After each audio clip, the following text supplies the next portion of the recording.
Welcome, everybody. This is Ron Seaver from the National Sports Forum, welcoming you to our October webinar, NSF webinar. We're delighted to have you here with us. As usual, we've got a great crowd coming out today, well over 100 people that are joining us from all walks of agencies, corporate sponsor, pro teams. We've got colleges. It's absolutely terrific to see the turnout that we get here for these. And so, of course, we first and foremost want to thank you guys all for joining us. I'm Ron Seaver, the president of the National Sports Forum, and it's my pleasure to be your host for the next hour. As we head into October, gosh, hard to believe how quick this year's going by here, but we're now closing in on 100 days out to the National Sports Forum. So we are definitely gearing up and looking forward to it. And for those of you who are familiar with the forum, you know that this is an event that comes together once a year. It's a conference, and for a lot of people, they think that's pretty much all of it. But you guys know better. It's more than just a conference. It's monthly webinars, and it's ongoing information as well. This particular month, we're getting into our competition season as we have here. And so it was great for us to basically take a chance to step back and just really introduce you to three ideas today that really caught our eye this past year. And I say that because for those of you who have been part of the forum for a while, like I said, you know that we do the things like monthly webinars, but you might also know, or maybe not know, that we have a bi-weekly e-zine that we put out called Selling It. And I think this started back in 2003. And the forum's been around for, 22 years, so we started actually in the early 90s, early to mid-90s. But in 2003, we started something where every 2 weeks, we would be out there looking, we have our antenna up, and we're looking for great ideas that are going on out in the industry, ways to make money. The 4 pillars of the forum, so the things that are programs that involve ticket sales, sponsorship sales and service, business development, and, of course, marketing. So we're always looking for new ideas and programs. And I tell you this, A, because I'd love if you haven't signed up for it, to sign up for it. But B, also if you have a great idea or a great program, if you know of one, please tell us about it. Send a note to Albie about this and let him know about a great program that you're doing, because we don't always get a chance to read or hear about everything. So we hope that we'll get the chance to hear from you. But it's free. All you have to do is sign up for it. And you can sign up for it on your screen right now. You can see where you can go to subscribe. You can always pull up our website and just go to publications, and you'll see a link to Selling It. And you can just pull up the latest issue, and you can sign up from there. But if you do sign up, then you don't have to go to our website. Every other Wednesday, we'll just send you a link to your inbox, and you can read some of the great stories, and 3 of which you're going to hear today. So it's a shameless plug for Selling It, but that's why we are always out there. And here's 3 ideas that really captured our imagination. Now, of course, at the forum, and I mentioned just a minute ago that this is competition season, and for many of you who've been coming to the forum for years, you know that pretty much boils down to 2 big competitions. One is called the Achievement Award, and the other one is called the Sammy Award. So let me talk about the Achievement Award. The Achievement Award is something that started, this is our 14th year, and it's designed to recognize the very best that we're seeing as an industry out there in the sports industry and advertising. And it goes into 8 different categories. So, again, there's, of course, television, there's internet, web-based, sales collateral, social and digital media, print, alternative media, out-of-home, in-stadium and arena, and, of course, the overall award of excellence that our judges, and this is a 2-day judging that goes on here, that will pick one organization that they felt, and might not have even won any of the individual categories, but just consistently was great across the board. And the award this past year, and it's actually been won by the same organization for 5 straight years. The Milwaukee Brewers have won the overall Achievement Award of Excellence for 5 straight years. Certainly unprecedented, never been done before. And of course, that means the competition's out there, you guys. You got to knock off the king here. But we always have winners in 8 different categories, and we're about to hear from, actually in the second year, we're going to hear from the group that finished second to the Brewers last year in overall, and they won the alternative media category with a great program. So Jose is going to talk to you about that. But before he does, let me finish the other part, and that's the Sammy Award. Now, where Achievement, of course, is regarding advertising, Sammy is our best marketing program of the year. The program that moved the needle the best. And this one's an interesting one because we're going to ask you 3 questions. And we only ask you 3 questions. What was your objective going in? In other words, maybe your objective was to impact season ticket sales or to introduce a new area of your arena or stadium. The second question is, well, what did you do about it? So that's where you lay out your program. And the third one is, what happened? So did you accomplish your objective? So, of course, that's very important to us, is measure your results. So figure out, did you accomplish your objective? And if you did that, then tell us about it. We're going to pick the 6 best ones that we hear of. There's a judging that goes on, takes a day. There's a judging here in December where we'll take we'll find the 6 best SAMI programs going on out there, and we'll invite these people to come out and tell everybody, we do a breakout session that just features the 6 best ideas we've heard out there, and they get 8 to 10 minutes to tell their story. Everybody in the audience actually picks the winner. And strangely enough, you guys, so just so you know, it's not the Milwaukee Brewers won that last year too. So they were the big doubleheader winners last year. The Brewers are a terrific organization, and you guys are going to have to unseat the champions. So with that said, there's the information here. We'll have the slide up again at the end of the hour, but we just at least wanted to tell you about it because hopefully, while you're listening to our call today, you might be thinking, wow, I've got a program. We've got a program that's just as good as that or better than that or whatever. Send it in. Let us know about it. Again, the information to submit is right there on your screen. You can always contact us here at the forum, either by email or phone, if you have any questions. But we'd love to see your achievements, and we'd love to see your SAMI. We'd love to see what you guys are doing out there. So with that all said, let's talk to 3 people that we have here, 3 organizations that did outstanding work this past year, and we think you're really going to love listening to their programs. And I'm going to start off with basketball being in the air, and this is their opening game tonight. We're very fortunate to have Jose Lopez here, who is the creative director for the Houston Rockets. Now, as I mentioned just a second ago, the Houston Rockets literally came in second to the Brewers with the most outstanding last year in the achievement, and they won the alternative media category. So we asked Jose if he wouldn't mind coming out here and telling us about their program last year and kind of taking us through the program. So Jose, the floor is yours, my friend. Oh, thank you so much. And thanks for having me, Ron. I appreciate it. I guess I'll talk briefly about our campaign before jumping into the James Harden MVP book. So the 2014-15 season, the off season was pretty. It was testing for us because we had a verbal commitment from a player that was going to come to our team, and we knew that ahead of time. And then all of a sudden, that did not happen. So we ended up with 2 players, James and Dwight, who were the cornerstone James Harden and Dwight Howard were the cornerstones of the franchise, and we were trying to think about, what could the message be for the season? What can the fans rally around? And we were talking to our general manager in a casual conversation, and he was just saying, that everything that we do in the organization, whether it's from ticket sales, from corporate, from basketball, it's to get that that eye on the prize, it's to get that championship and just finally go out there and try to find a way to pursue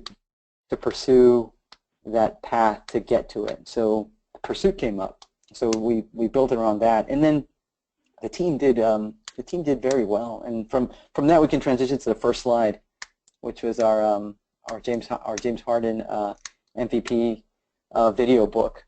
So James Harden on the 2014-15 season had a fantastic year, MVP candidate. He led the league in minutes played, led in shooting guards and most double-doubles, most rebounds, first in steal, and he did that with. I'm not here to put down another player, but our job is to promote our players. So he did that by Dwight Howard had missed 30 games, so he played the most minutes in the league that year. And Steph Curry, who won the MVP, he had a great cast of players around him, And I'm not putting down our players, but they weren't the same caliber as the Golden State Warrior players. So we all get a list of NBA voters who vote on MVP, first team NBA, and we target them. We know that they have made up their mind and they follow basketball, but we just want to give them something different in order to them to see if it may not sway them, but just remind them of who we have. So the approach over here, as you see on the screen, there's three different covers. So we were trying to figure out which would be the most impactful. Obviously, the one on the right was the one that we ended up going with and submitting. If you can go to the next slide. So inside of the book, the book was actually designed by a graphic designer on staff, Eddie Diaz-Munoz, and our senior producer. And I don't have the video. We can't put the video on the screen. But once you would open up the book, this video would start playing, and everything would start animating with these. All the icons that you're seeing on the screen right now, they're all hand drawn. So it was pretty unique. We didn't buy any fonts or anything like that. So we just drew everything, and it was it was well received. Unfortunately, James won MVP, but we won the achievement for this, which was, at least that was pretty good in our organization's eyes. If you can go to the next slide. Inside the book, we had the video, and then we had several takeaways from that accompanied the video. And that's about it, unless anybody has any questions. No, I just, and it's unfortunate that the slides can't do it justice. When we actually received it in last year, as Jose said, you open up the book and a video just instantly started playing.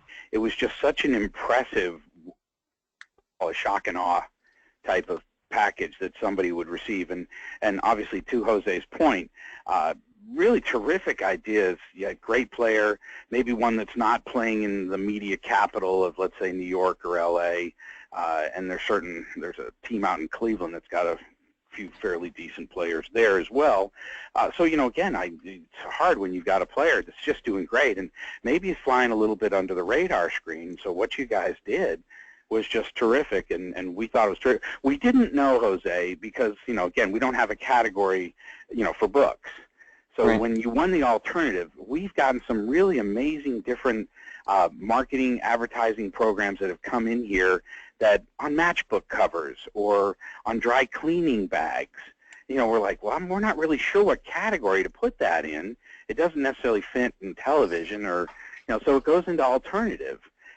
So when we said it's the alternative category, that's why, because we didn't have a separate category for something like this, but it just absolutely blew the judges away last year. And like Jose said, it had all of his stats, and you can see a little bit on the slides here of what it was and why you should be voting for James Harden. And, unfortunately, maybe if he had won the MVP, we would have entered it in the Sammy. But I'm just teasing.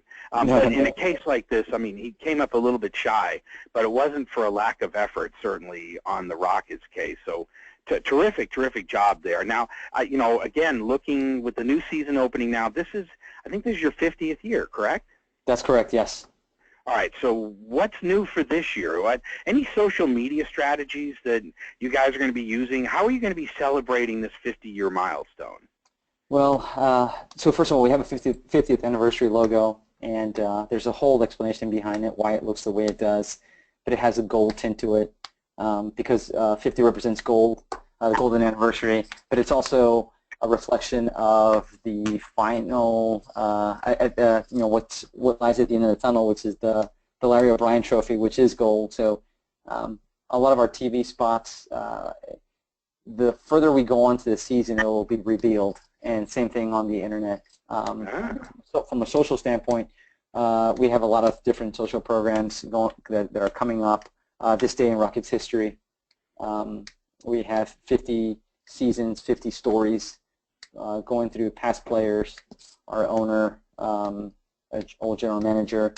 and we're going to have a web-based series that's also going to have these little teasers on our social media.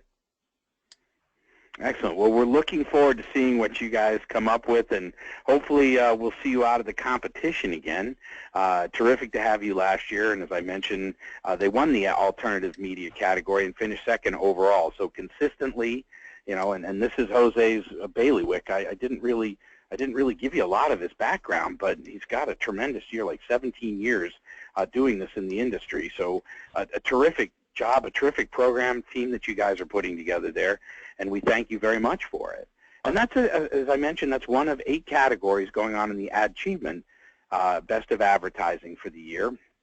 And up next, we're going to get to hear from, yes, sir. A question came in from the audience. So go for it. Sorry about that. Yeah, Jose. So how successful was the video playbook, and do you plan on using this for other players in the future? We actually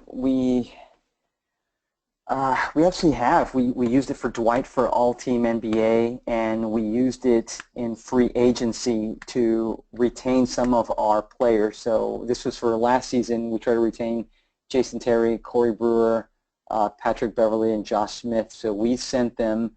It was a different design, and it had a. As soon as you would open the book, again, it had a story. So our video team, before the season ended, went to fans and started asking them, you know, what are your favorite memories of a point guard at the time? And he's still a point guard right now. He's just injured. But they would just, you know, kind of pull at his heartstrings. So at the end of the day, money talks. But this is just to show them the love that the organization has for our players and for our and from the fan base.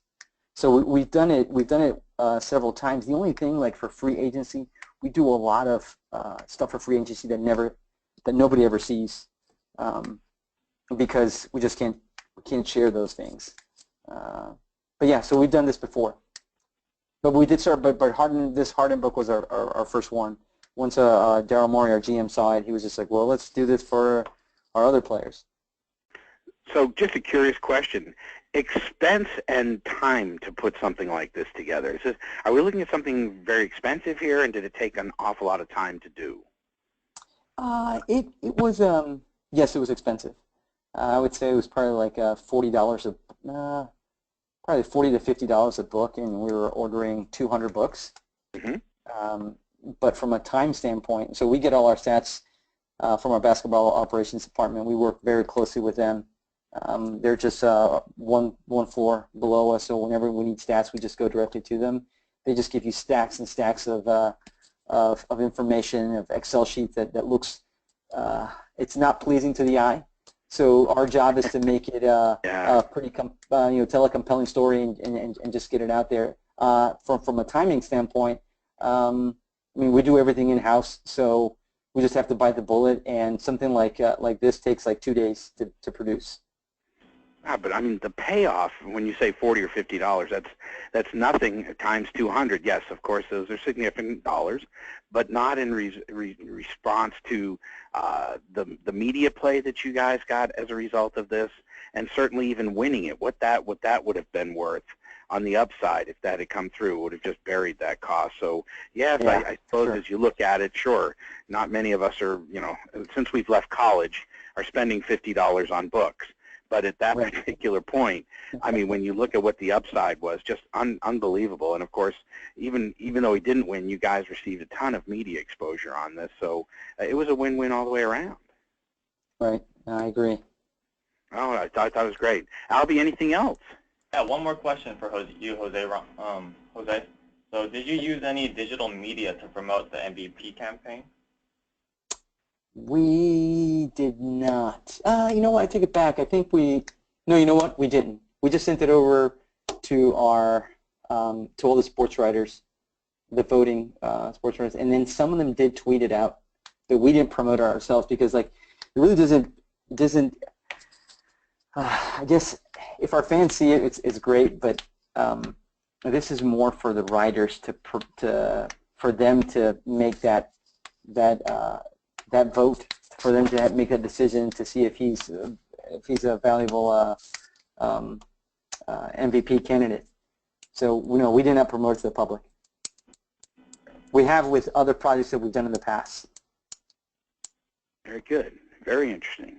Well, again, thank you so much. I appreciate that. And, of course, if anybody has any questions, by all means, Jose will be with us until the top of the hour. So you have a spot there on your screen where you can write in questions, or you can just email them to Albie. And again, Albie will jump in with any questions that she has. And, again, congratulations to Jose and certainly all of the Rockets, and certainly as they get ready for their 50th season coming up here.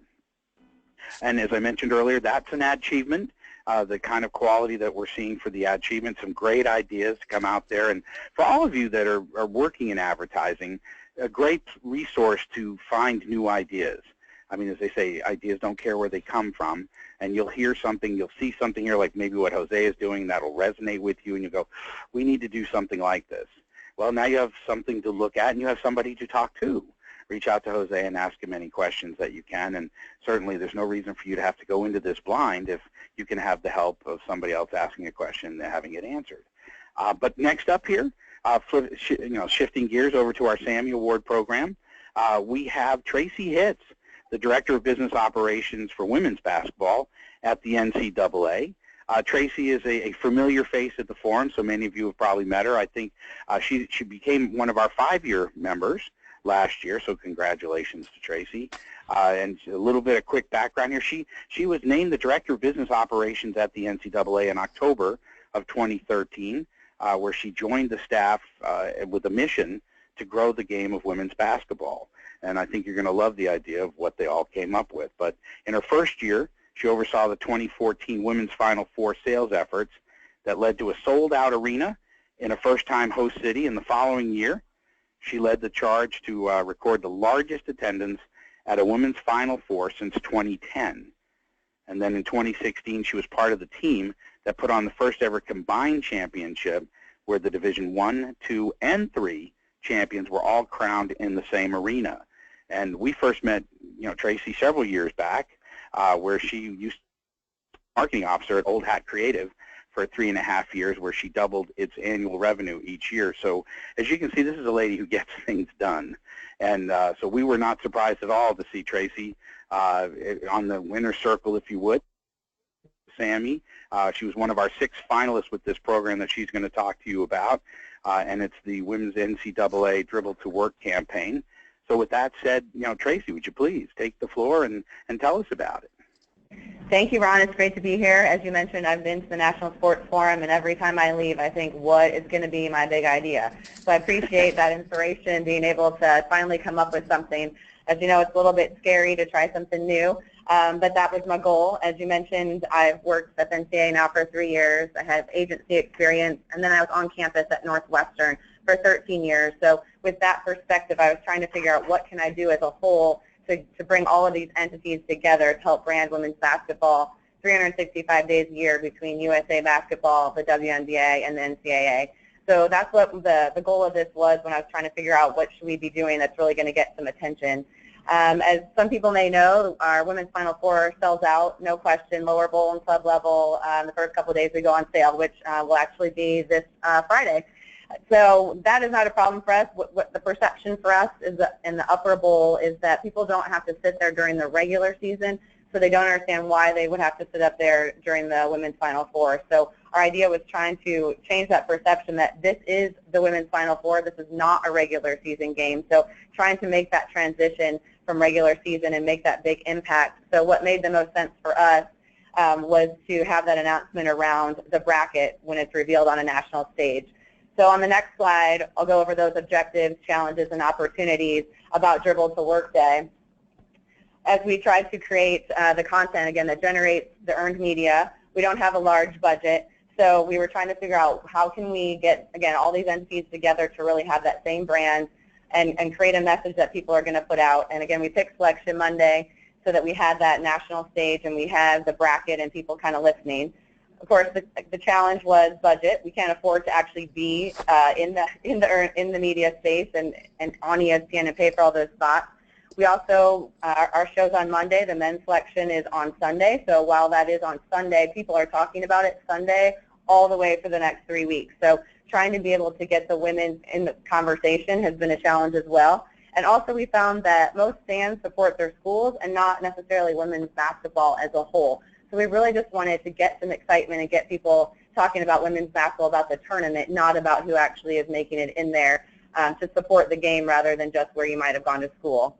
So for us, we saw one of the opportunities was to get that bracket in front of basketball fans locally and nationally. We reached out to get some celebrity endorsements to get some street cred for ourselves, and then reached out in 2015 was the first year we did this.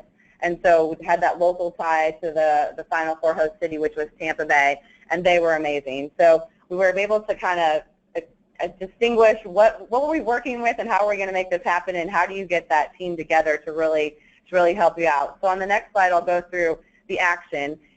It was the idea of, you know, bike to work, walk to work, things like that. It was something that people were kind of familiar with already, so being able to take that familiarity but then put a little spin on it was basically what we did for Dribble to Work Day. So on Selection Monday, we had people down in Tampa, the Tampa Bay Sports Commission. They were down there giving out basketballs, having people dribbling in suits, just making a spectacle in downtown Tampa Bay. But on the front end, they also had recorded messages, so they went to all of the professional teams and had them dribbling around, and the mayor, a lot of key influencers around the city. And they had all that in the can and had that pushed out via social media. So we were able to create something in real life, but also via social media that really kind of hit in the morning and went all day, all through our Selection Monday show that night. So again, partnering with those national, local influencers, Tampa Bay Sports Commission cannot say thank you enough to them. Without them, this idea would not have worked. And again, the professional sports teams. One thing to note is, again, our selection show is on ESPN, and we pitched it to them. And again, with any idea you have, maybe it's, you know, it's a little risky. I don't really understand what you're trying to do here. It's a little bit goofy, which is what I do basically. So we didn't really get the support from ESPN to have them dribble onto the set for the selection show or anything like that. But they were still paying attention to what we were doing, but they didn't jump on board all the way. So that's something that we worked on for the future. But again, use the videos, having those before, during, and after on social media to kind of recap everything, having a hashtag, obviously. There's a link there that if you get the presentation later, you can click on it and kind of see some of those videos that Tampa Bay put together for us. And then trying to make the content shareable. It wasn't just, hey, we're doing Dribble to Work Day. It was, hey, why don't you dribble to work? Hey, share your videos, and trying to have, again, that conversation that isn't just us talking to them, and being able to say, this is what we're doing, explain what's happening, and really hopefully get people on board to help us out. So that's kind of the overview of Dribble to Work Day. So on the next slide, I'll run through the results. Again, we started in 2015, and we spent $550 implementing this. I bought some basketballs from Wilson at a deep discount. But throughout that day, with everyone that we had already planned and in the can, we had 700 social media posts that morning and throughout the day, and that generated 5 million impressions for us.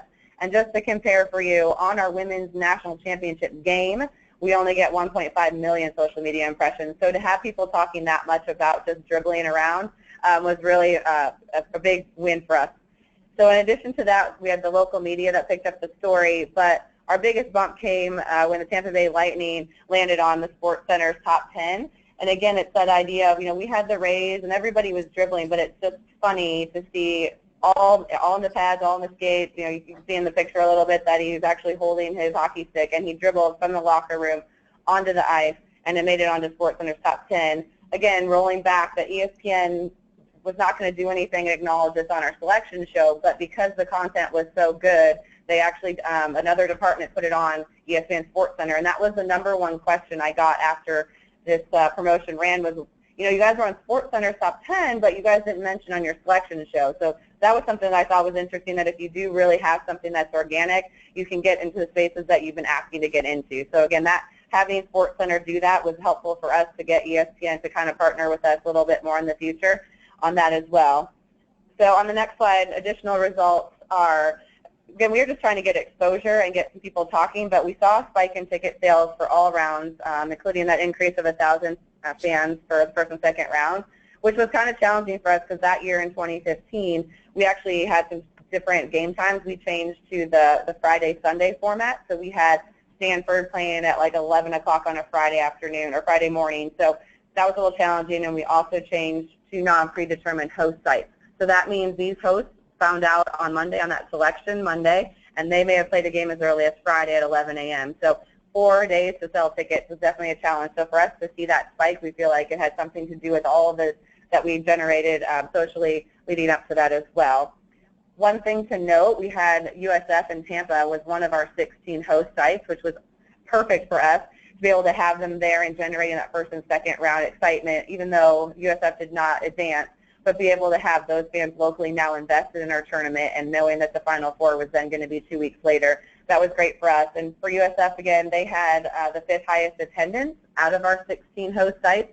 And I listed here that they were just behind 3 of the Final Four teams. So South Carolina, Notre Dame, and Maryland all went into the Final Four. And then, of course, Tennessee is a powerhouse. But USF's attendance was over 5,000 per game, and it was actually higher than defending champion UConn. So for them to have that draw, we again attribute that back to the women's Final Four dribble to work day. To be able to have people talking about that on Selection Monday, they really got around the USF team and believed that they could make it into that tournament. And we really saw that in the first and second rounds, which was great. So then on the next slide, more results. For the games in Tampa Bay, we had the highest attendance, as Ron said, since 2010, with almost 20,000 fans each night. We had our ancillary events that we saw an increase. So again, Super Saturday, there's a lot of unique content and a lot of generated social media. You can see our impressions were up quite a bit from 2014. The semifinal games generated 1.2 million impressions, which was up 41%. So again, we felt that because we had such a strong presence on Selection Monday that we saw our followers increase and our Facebook and everything like that was able to get people now following us socially, and we think that that then translated into our games as well. It was also a great learning experience. Again, you try something and you just hope that it works, but we have a better understanding of what elements will make it. We also know how we can work with ESPN a little bit closer as well to say, okay, what is it that you're not getting? What are we missing on? And let's change it so that you see that it's of value. And we also now have several sponsors interested in partnering on the event with us. And so, again, I'm talking about 2015. That was a great success for us. Last year was 2016. We didn't see the same results. They were a little bit less than what we saw in 2015, and because some of that, again, was we didn't have those celebrity endorsements. We didn't have much of the impressions. We didn't put out as much content because the city of Indianapolis did not have as much as Tampa Bay did. They got buy-in from the entire city. So we definitely saw a little bit of a decline, but we will be in Dallas in 2017, and everything is always bigger in Dallas. So we anticipate that they are going to be doing a great job. They've already said they've got a lot of people on the hook that are going to do some creative things. So again, it all goes back to who is your team, who's buying into what you're doing, and that's how you can be successful. So as I round out for the next slide, best practices, something that takeaways hopefully for you guys is, again, just communicate the plan in advance, especially with the media. The more people understand what you're doing, as much as I hoped people understood what it was, I knew I had to explain it. I knew we had to put out press releases and get in front of those local celebrities and local talent to get them on board. Again, partnering with the key influencers, pro athletes, were definitely the way to go, but making sure they're doing something a little bit unique with it and that they really buy into it. If you're forcing someone to do something, people pick up on that, and so it's really push it on to who it makes sense for and who's really going to buy in. Again, trying to find unique people to support the cause. This past year, Dallas did help us out a little bit because they were a regional host, and they had the medieval times nights dribbling on their horses and jousting and things like that. So that got a lot of hits in their local media as well. But being able to partner with people that are in your entertainment segment as well, so you know that the people that we're seeing them do that, that's actually the people we are trying to get to the Women's Final Four because they're looking for entertainment options. So it really worked out well for us to kind of partner with people that, one, were unique, but also had that entertainment value as well and hitting that same audience for us. Again, engaging employees and teams of all levels. For us, and for the second year in 2016, we engaged all of the teams on campus. We have 350 women's basketball programs and asked them to dribble to work as well, and had some of those hits, so that helped us out. Again, we had smaller numbers this past year, but we definitely tried to reach out to more people. Again, using the video and photos, making sure people are just having fun. Like, you're dribbling to work. It's weird. People are in suits and they're dribbling down the street of Tampa. And so just being able to say, women's basketball, it's a good time. These are people that you want to learn more about. Encouraging fans to participate. We're looking into possibly providing a prize for the best dribble to work video from the fans this year. And then having a physical presence around the event also helped us to be able to say, hey, we're in downtown Indianapolis or Tampa Bay right now. Here's some things that are going on in other places, but this is happening. Come down, dribble with us and really get down to work. And then, as I've mentioned, just don't be afraid to fail, because when I pitched this idea to several people, they thought I was crazy. And so just being able to say, what are you worried about? What can I change? Well, how can I make you feel better about what I'm trying to do here? And that's how we got to where we are, again, partnering with some really great people at Tampa Bay. So that is my Dribble to Work Day, Ron. I don't know if anyone has any questions. Albie? No. Are we good, Albie? Yep. I mean, obviously one thing I wanted to mention, and Tracy touched on it just very quickly, but we hear that a lot of times that, for people that think, wow, great programs have to be expensive. You have to have a huge budget. We just don't have that kind of budget to do something, et cetera, et cetera. Tracy mentioned it. Her budget for this was $550. $550. And when you see the response, great ideas, great creative doesn't necessarily equate to having to have an expensive all-in campaign. I first saw it, and as a lot of people did, and Tracy mentioned it, I saw it on ESPN, on the top 10 of the day. And I was like, what in the world? I mean, it's just such a neat idea, and it just snowballed. A real credit not only to a great idea, but also to the power of social media. Once it started getting out there, it just kept rolling and rolling and rolling. And one thing that you mentioned as well, Tracy, is just the great role that the Tampa Sports Commission played in being involved here. And certainly not all sports commissions are even, but those guys really got behind this, didn't they? Yes, without Rob Higgins and Claire Lessinger and that whole team, this definitely it wouldn't have been what it was. They have a really great relationship with everyone. It's called Team Tampa Bay, all the sports entities, and it's, what can we do for you and how can we help? And that was definitely the key to all of this happening. But they also have, great relationships with, the mayor and everyone else. They just really were excited that the Women's Final Four was coming, and everyone was willing to do whatever it took. And they had that creativity, they had that staffing to make those videos for us.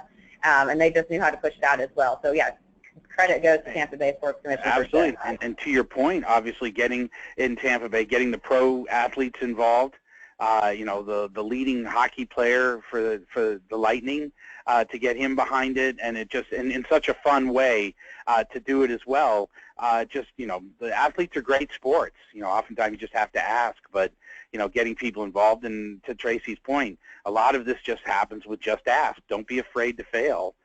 Go out there and push it and just see where it can go and take off. And as you can see now, ESPN wants to get behind it, and sponsors want to get behind it, and people recognize that it just really resonates so well. But obviously the challenge then, Tracy, is you got to keep raising the bar.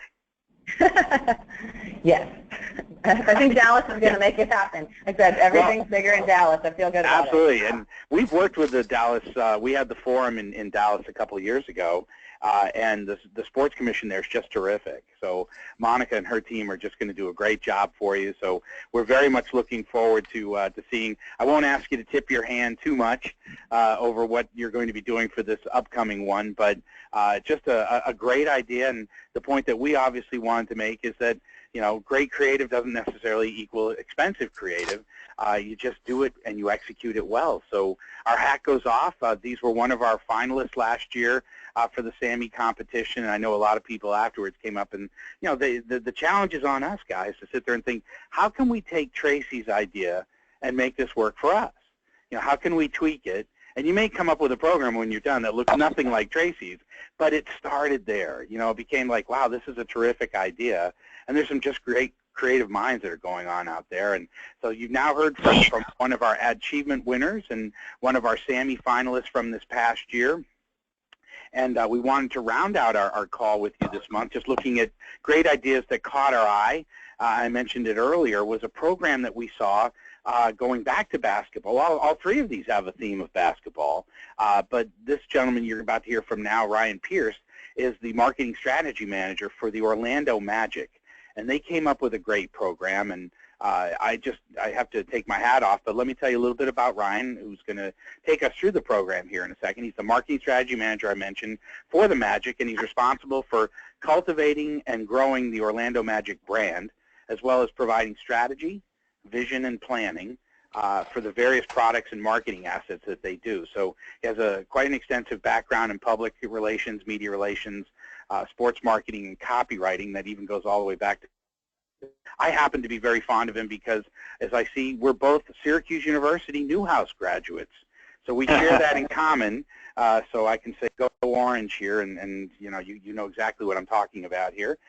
But Ryan, congratulations for a great program that's going on. And like I said, this one actually did not make. This was not a Sammy finalist, but is one of the judges. And heck, it's my show, so I get to put the people on that I want to hear from. This was just such an outstanding program and an idea that they did, that I think any one of us, as we say, can S&D it, steal and duplicate it, and put it to practice. So, and it's called the Fall Fast Break Pass and Pure Magic Campaign.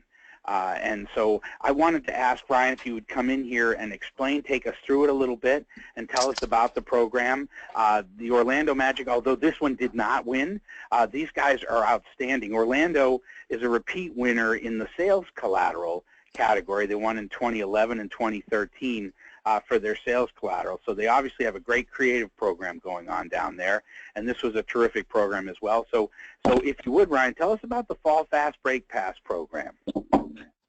Thanks, Ron, and go Orange as well. It's always nice to hear from a fellow alum. Thank you very much for having me and having the Magic on to this webinar today. Yeah, I think overall, you know, our goal heading into, and I kind of want to rewind it a couple of seasons, going into the 14-15 season, was really engaging the Florida resident fan base.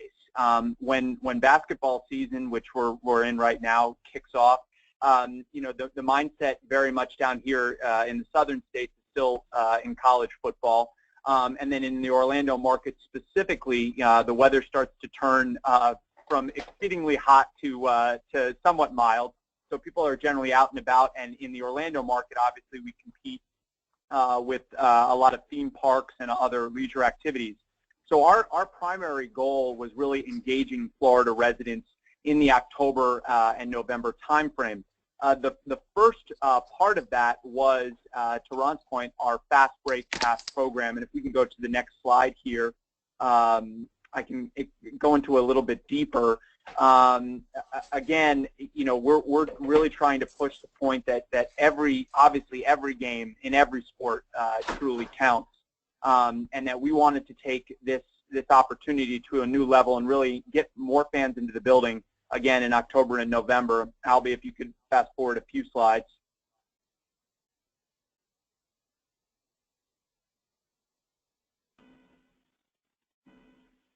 Okay, so basically, a big part of what we wanted to do was incorporate a more mobile-first product into our fan base. Essentially, the solution was our Fast Break Pass. It was kind of something that really had not been seen before in the sports environment. Again, it's very revolutionary. We kind of decided to flip the idea of the ticket on its head. And essentially, the Fast Break Pass entails every person that purchases a Fast Break Pass gets a pass into Amway Center. But there are no hard tickets associated with the pass. And essentially, you scan into the building, but you do not have seats in your pass. The seats will be auto-populated up to 15 minutes prior to tip-off time. So obviously, with a big part of this, there was a significant learning curve for, I think, both internally and our fans in general. So certainly challenges that we saw initially right off the bat were just kind of general understanding in terms of what this pass is and what it really entails. The second was, you know, will it cannibalize our other products, specifically in throughout the NBA? Single game tickets are quite popular, as well as partial game plans. You'll see it. In particular, we had our flex plans, which essentially is any 7 games or more. So we really wanted to focus that, okay, we need this pass to really be focused towards our Florida residents, but we need to find value as well as not eat into our other products. And we came up with this, essentially the Fast Break Pass that did so very successfully. We can go to the next slide here. You can kind of see some very quick snippets of this education and communication that we can see, essentially really walking through every single step in detail for our fans so they can truly understand, how do I take advantage of this pass? How do I make it make sense for me? And really, what does it mean on a, showing up to the arena, scanning into the building? Again, the Magic, our focus is being 100% mobile first. So kind of really adopting the idea that there is no physical ticket. It's all done through barcodes, and then essentially notifications through the app, and then of course some back-end reminders with email. As you see with the next slide, we saw significant and incredible results really just in the first season. The first product that we released, to Ron's point, was called our Fall Fast Break Pass that focused on games in October and November. We also introduced a Plus Pass because there were a few games in November that basically hit on our upper tier games against higher end opponents. So for a little bit more money, you could pay to see those games as well. Really, and our marketing message was simple: 1 pass, 8 games, $49. We really wanted to make it a price-driven product and make it very clear and simple to everyone that came across it, just the incredible value that it entailed. The technology end kind of came after the product purchase, and we filled that in again with the communication and education element. As you can see, we sold a significant number of passes, over 1,500 that first season, numerous tickets, more than 15,000 across the first 11 games. And what's even better is that, again, because it's a kind of a low barrier entry from a price standpoint, the utilization necessarily wasn't going to be 100%, right? It's not like I buy a single game ticket and I go to that game. Because you're buying more or less a package of tickets for a generally low price point, we were really interested to see what kind of utilization we were looking at. Fortunately, we saw above a 60% utilization, which we were really happy about. Even farther than that, we saw an 80% uptick of entirely new customers who had not engaged at all with the Orlando Magic, which, needless to say, we were extremely happy about. 18% of the customers across the base were either single game purchasers that were upgraded into this pass or had what we called reactivated, which basically they hadn't spoken to us or engaged with us in over 1 season. So across the board, we saw some really encouraging numbers. That $48,000 incremental revenue that you can see there as well, that's for, we also provided within the app an opportunity to upgrade your seats for an additional purchase, as well as people that purchased single game tickets after their Fall Fast Break Pass period. And probably one of the best bottom lines is that we really saw no product cannibalization whatsoever, whether in single game or partial plan purchases. Obviously, we were extremely excited about what we saw, so we really we took the pass to another level in season 2, which was last season, the 15-16 season. We actually broadened it out across 9 different products. We saw an opportunity to not only hit the fall period, which was our initial objective, but we actually opened it up to weekends, weekdays.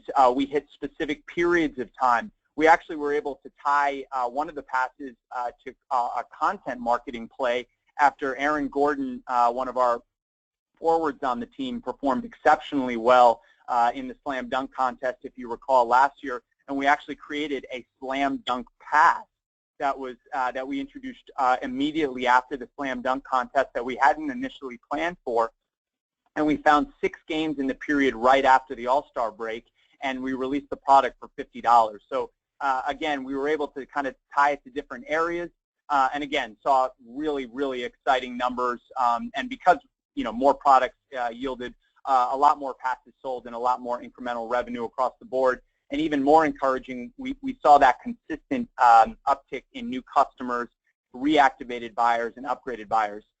Going into this season, we took kind of that one big step that I think everybody in the organization was really excited to look into, and that was actually expanding the pass to a full season. So we first had to kind of get over the idea, okay, we're actually taking the idea of a season ticket, whereas before it was really just a partial plan or a single game ticket, and looking at it as actually a full season ticket pass, which again for this season gives you access to all 45 games, including our 4 preseason games into this season. We launched that early last month, and we saw a really, really great engagement with it. To date, we've sold about more than 550 passes. We do open up tonight, so it looks like we'll get a lot of new people in the building to take advantage of that pass. As we scroll through the next few slides, you can see the different pieces that we used. The first season, it was just a very clear message. Going into the next seasons, we actually were able to brand it, tie it really closely to kind of that mobile look. But again, throughout, as you can see, we really focused on that price point with the games just to really show that value. Again, I can't give more credit to our business strategy team as well as our internal customer service team, because again, there was a lot of learning that had to go on with both our fans, our in-arena staff who are helping fans navigate all of the app, as well as little things that you don't really think of, accessing Wi-Fi in arena, different phones, different mobile carriers, all these things that you have to think about when you create this very forward-facing and innovative type of technology. And then the last slide you'll see there is also our season pass that we introduced this year. Again, we used all sorts of media, television, billboards, out-of-home, radio, as well as our internal assets to push it, and it's become one of our pillar products in the Orlando Magic portfolio. As we move forward, I think it's exciting to really talk about Pure Magic kind of going into this next season. Fast Break Pass fell within a larger campaign, which is Pure Magic. Coming out of the 13-14 season, which was our 25th anniversary, and I heard Jose talk about their 50th. It's always exciting to go in and be inside of an anniversary year, but certainly what's next, right, after that. So we really had to take a look internally and think about our fans again and think about how do we engage our fans.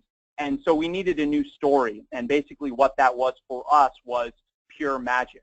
And we really wanted to hit these 5 pillars for us. That was emotion, community, excellence, experience, and excitement, things that we felt were key elements that every fan felt when they entered Amway Center and saw an Orlando Magic game, regardless of the circumstances or the end result of the game, that you could always leave saying, wow, that truly was Pure Magic. As we scroll through, the first slide you'll see is kind of our story and what we feel Pure Magic means, not only to our fans, but also how we see them as internally as employees.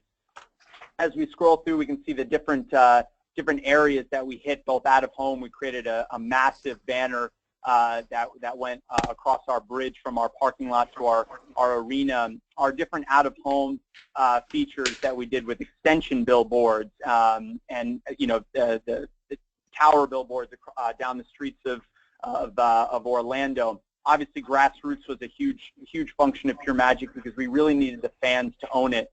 Over the past 2 seasons, our staff set out in the middle of the nights and actually distributed the first year 20,000 and then last year 10,000 T-shirts, Pure Magic T-shirts, to the doorsteps of residents throughout Central Florida. So when they woke up on the morning of tickets on sale, they were greeted with a message as well as a free T-shirt from Orlando Magic staff, which was always a lot of fun.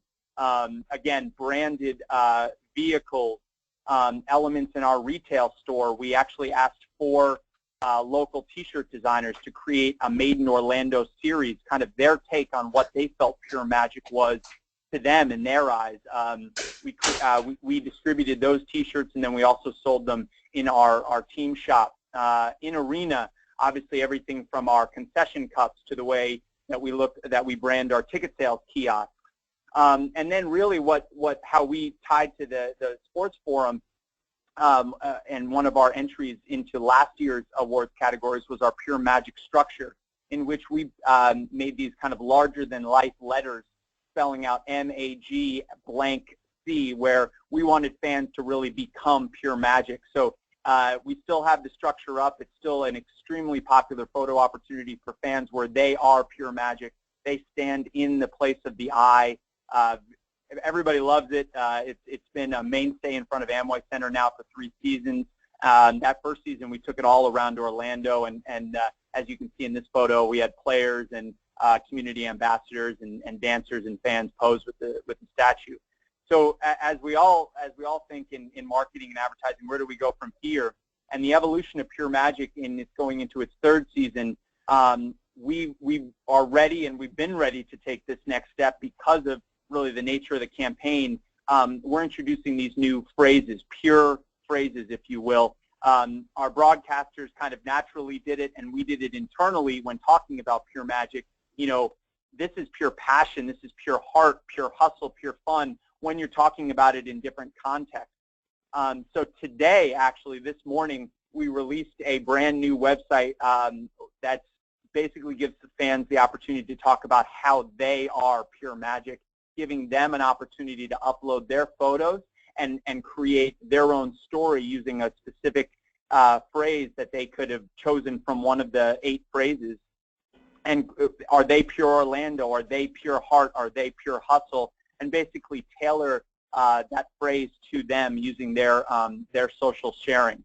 So we're extremely excited about launching it, this 3rd kind of phase of Pure Magic, and going and seeing where it leads from here. But certainly that we've seen it resonate in the community. And the last few slides are just a few really fantastic numbers that we're exciting to share. We have, since Pure Magic started, we've had over nearly 110,000 mentions on social media, unique mentions, nearly 900 million unique impressions across social media. Our mentions are up over 40% year over year, which means that this campaign is still resonating with fans as we see a way to evolve it. And what's so exciting is that we're actually seeing players taking Pure Magic to heart, using it in their own social campaigns, saying it organically after games. Our fans are saying it, and obviously our team is as well. So we're just always excited to talk about what's next, and Pure Magic is certainly taken on a life of its own. And from a best practice standpoint, we've seen some great things across the board, and I hope that everybody's enjoyed Pure Magic as much as we have. Oh, I think that's awesome. Thank you so much. That was Ryan Pierce from the Orlando Magic, taking us through not 1 but 2 different programs. I mean, the thing that just blew me away about the Fast Break Pass, boy, I say that 3 times fast, was 80% new customers. I mean, the people using it, and I think Ryan touched on, he said, are we cannibalizing our existing sales? And as you can see, I mean, they aren't doing that at all. They're breaking into new turf there. So you saw a great program. Either one of these, both of these, can be submitted either for ad achievement in their different categories, or certainly as an overall campaign for the SAMI program. I mean, you saw, and I think Tracy, compliments to Tracy in her slide, she actually broke it down for you exactly how it's usually presented, and that is, what was the objective going in, what was the action that was taken, what was the results. Ryan did that as well. Tracy kind of broke it down on slides so you could see it and how it was presented to us, where you're just absolutely blown away when you see the results in both of these programs. All 3 of these programs were just outstanding in accomplishing their objectives. So we thank you all. You heard from 3 great ideas, 3 great, creative minds that are going on out in the industry, and such a pleasure to put on the forum and get a chance to get exposed to all of this. And if you like it, we hope you'll sign up for selling it, and you'll be getting, introduced to ideas like this twice a month. It's absolutely free, so you just have to sign up in order to get it. But if you want to get more information, and if you add, by the way, if you enter so much as even a single campaign in the Ad Achievement program, you do receive a DVD when it's all over that is kind of a yearbook of the best ideas. So it's the 6 top finalists in each of the 8 categories.